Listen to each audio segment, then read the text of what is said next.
When you work in an organization, you probably know that everyone is looking at your performance, your value contribution, anything you do. They expect you to do something which adds to the value of the organization, to the outcome, to the results. Is it a project? Is it your daily doing, daily business?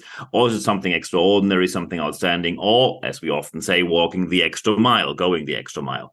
However, there are lots of discussions going on at the moment if this kind of focus on a so-called meritocracy or a culture of achievement, some people say culture of performance or performance culture, is this necessary, and is this actually something that is sustainable for an organization? When we look into this, we have to see that this culture of achievement, culture of performance starts very early, even in childhood. No matter if it's outside games you play, if it's video games or board games, someone wins, someone loses.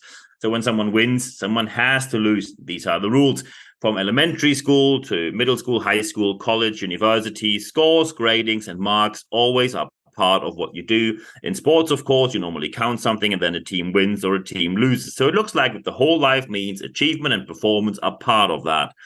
However, there's a trend that people tend to step away from that. Especially in the German-speaking area, there are lots of discussions going on, and there's lots of science going on in that area. If it's about, for example, not grading at elementary school, just recently, the German Football Association, DFB, decided that in youth soccer, for the very young people up to 10 years of age, they play their game in football, meaning soccer here for our American listeners. They play the game and you have the goals and you may count them. However, at the end, there is no league, there is no table, and everything is null, set back to zero at the end of the game. And of course, immediately, a lot of discussions went on about this. And often people relate in these discussions to the lack of positive results you see, for example, in German football, meaning soccer here, or in athletics. There were no medals for Germany in the Athletics World Championship. And when you look into football, while England, meanwhile, is world leading in football, normally there was a big rivalry between Germany and England. At the moment, unambiguously clear, and it's hard for me to say that, England ruled. Germany, men's and women's team, both of them have not qualified for anything beyond the group stage. And of course, you could now say, hey, what kind of attitude is that? Do you always think you have to qualify for the round of 16 or quarterfinal, half final, or even win the whole tournament? Well, why not is an appropriate question. However, is it the culture of achievement and the culture of performance you need to foster excellence in with regards to results? And of course, the main question is as well, when you have an organization, where do you position your organization on this scale of looking for performance or looking for something else or looking for having a great time together, being a social enterprise or whatever else outcome you're focusing on? This is the part of the discussion we're going to have today. There are a couple of ground rules we have to talk about first, because otherwise the discussion easily goes the wrong way. And the first step is we have to accept that meritocracy does not exist. And this is a hard pill to swallow for many, including myself. Meritocracy is not there because we do not start at the same point. You cannot simply say people who work hard get what they deserve. Do you think that the whole continent of any development country is just too lazy to work? Obviously not. We have lots of privileges when we were born, or we do not have these privileges, and they have tremendous influence on what we can and cannot achieve in life. So please do not start the argument based on, oh, there's a meritocracy, if you work hard you get what you deserve. Absolutely not. There is strong scientific evidence against this statement. If as a leader you still use these statements, please do not be surprised that people roll their eyes, are not willing to work for you, because they realize very quickly that you're not bound to facts when you talk about anything in your talks. And it's very important to stick to facts, obviously.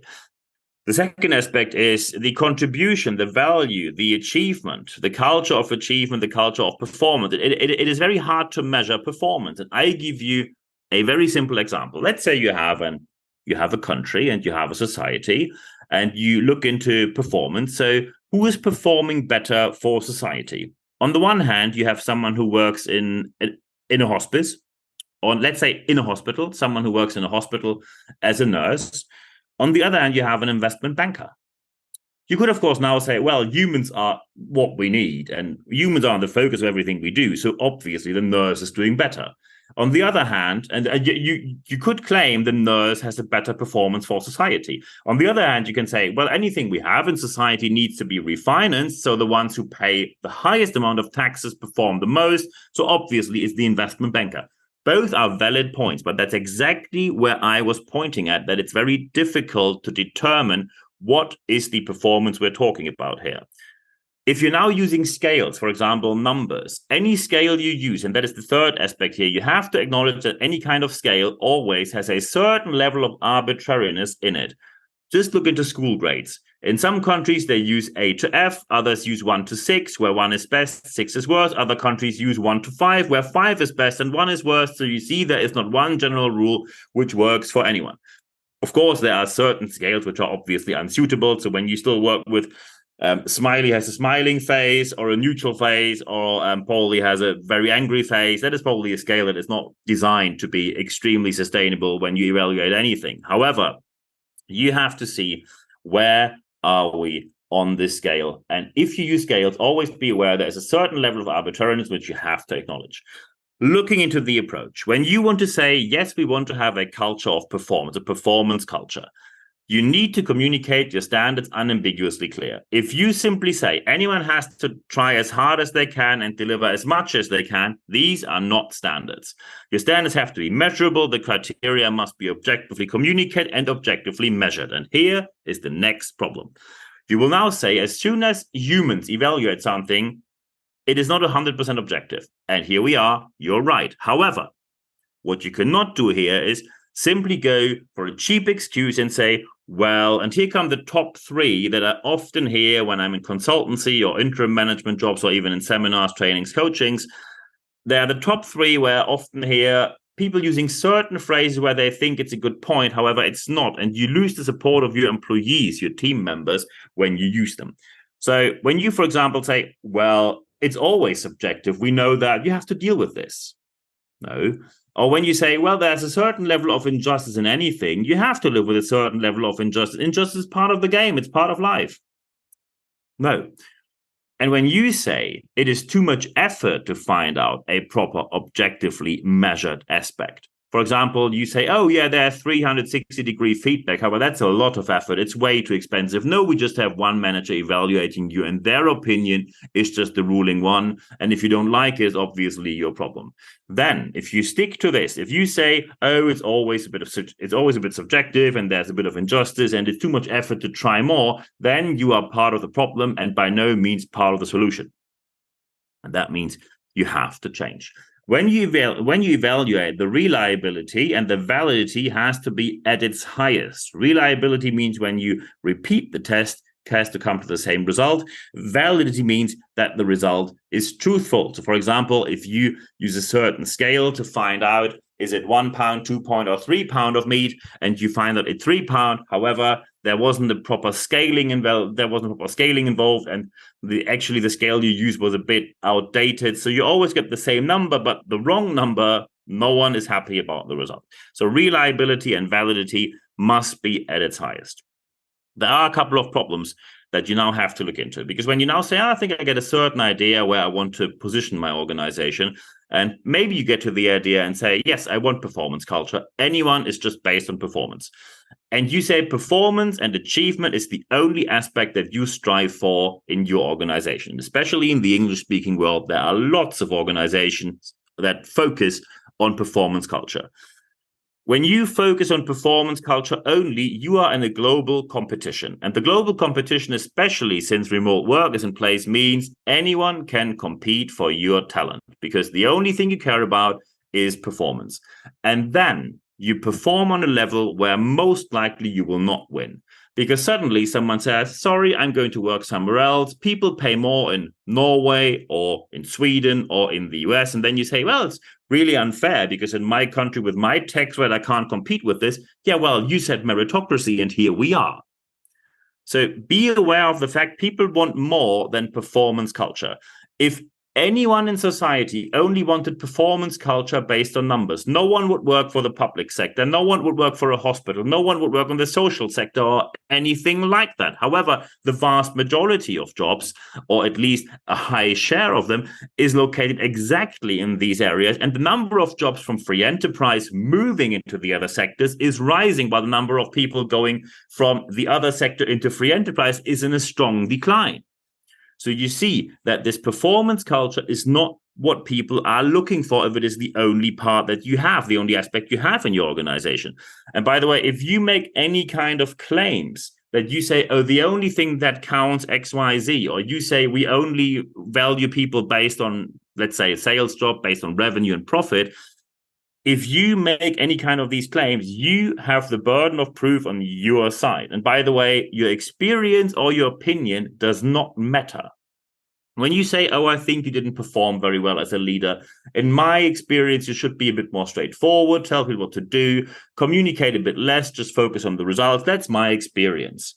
That is worth nothing. You have to make statements which are highly valid, highly reliable, with proof of burden, if needed, in writing from your side, where you have the evidence that what you say is true, truthful, not just your opinion.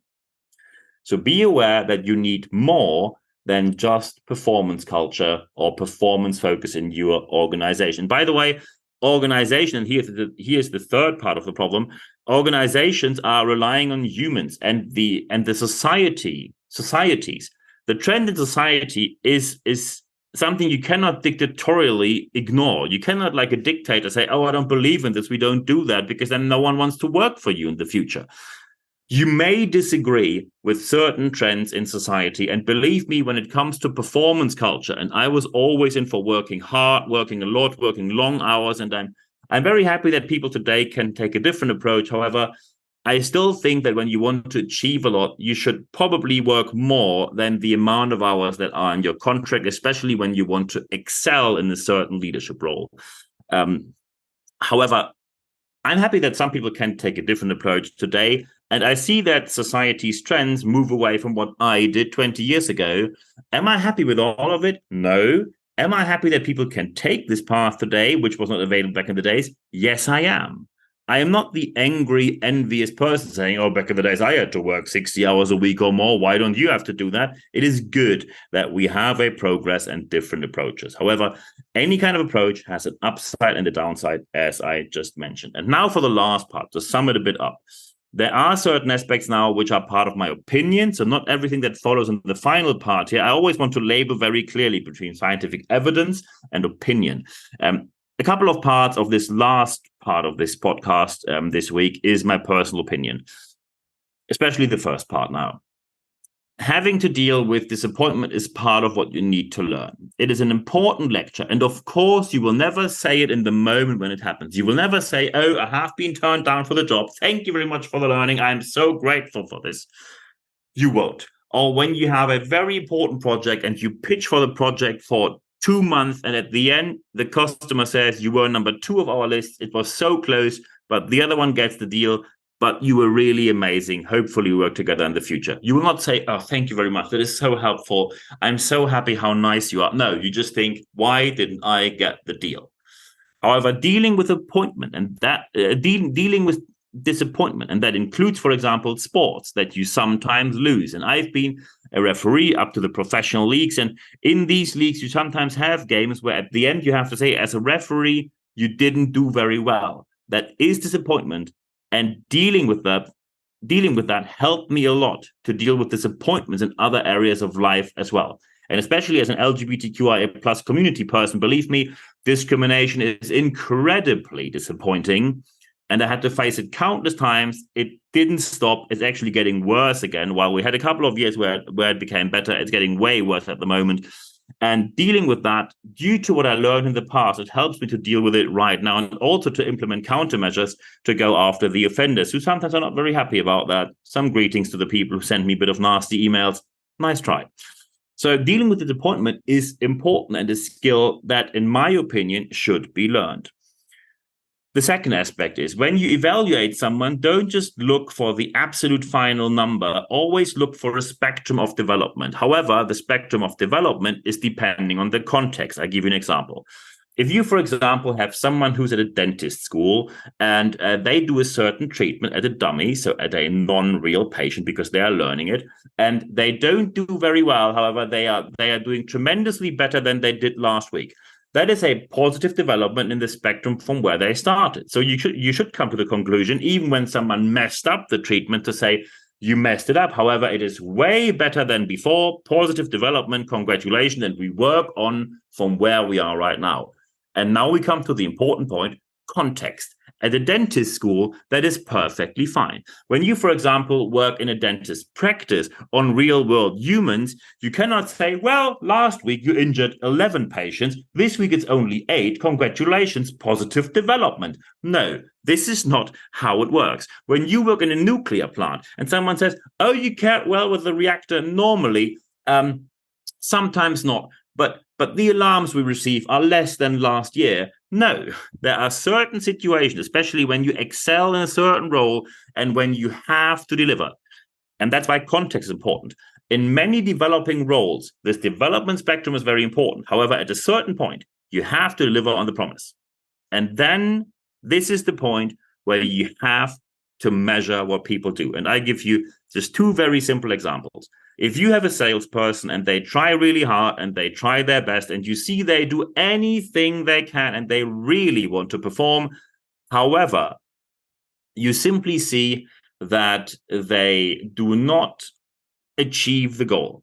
They are always very close, but they don't get deals closed, so revenue is still 0. They can try as hard as they can. They are hired to get the deal done. They don't get the deal done. Most likely, they have to leave your organization if you have no other training measures or other opportunities for them to develop in your organization or other jobs available or similar. On a completely different level, I could tell you, let's say you hire someone for cleaning in your house or on your flat, and they are really bad at their job. But in the second week, while in the first week the flat was completely dirty, second week they cleaned 5% of that, you could say, well, positive development. No, as soon as someone receives the payment, got the training for it in the first place, is qualified for the job, you expect them to deliver on the promise. And this is why you have to distinguish between moments where the development spectrum is important and the moment where you say, due to the context, it is now the time to simply deliver on the promise. And last but not least, in my opinion, it is very important to have a culture of performance. However, anything that happens between humans is equally important. When you look where people go to work and where people work, and for example, recently we had young people leaving organizations for being called back to the office because some young people simply said, I don't see why I should waste my time traveling when you don't pay me for the travel. And they immediately got new jobs. So it is important to have a culture of performance. However, it is equally important that you see what happens between humans and what is it that on the human side you can contribute. In my opinion, there is a principle of 3/3. The first third of the game is your employees, people who work for you, what's in it for them. The second third is the organization. What's in for the organization to sustain, to excel, to thrive? And the third part is the part of risk and return, the main stakeholders. So for example, when you started an organization, you took all the risk on you. And of course, you want to have a higher return. And sometimes it can be that 1/3 employees, second third, the organization, and the third, and the risk return part, the main stakeholder, is society. I give you an example. When you live anywhere near a hospital, you want that the hospital is functional. You don't want to go there one day when, for whatever reason, an emergency happened and they say, oh, blood plasma, sorry, not in stock for the next 2 months. You do not want this to happen. So the main stakeholder risk return is not always a person getting more money. It can be a whole region depending on a certain service. When you live anywhere near an airport, you want staff to be motivated, you want the organization to be functional, but also you want to have the thriving aspect of having a developing economy, which is often strongly connected to the existence of infrastructure, of, for example, roads, an airport, a harbor, or similar. This is why sometimes states run these places, although they are not profitable, they keep on running them because it pays off in other means. So these 3/3 is what you should consider. First third are the employees, Second third is the organization. And the third are the main stakeholders. When you now see all these aspects, you can now make a decision where on this spectrum do you want to position your organization when it comes to performance culture, achievement, value contribution, or any kind of culture that focuses on what is your contribution, your performance towards the organization, to the other people, to the main stakeholders, anything you want to decide. But you have to decide now, where do you want to position your organization on this spectrum? And of course, there's more about this. If you now say, well, that's quite a complex topic, and I agree it is, then we can have a chat about this. Just drop me an email. And first, thank you very much for the very respectful discussions we had during the last weeks via email.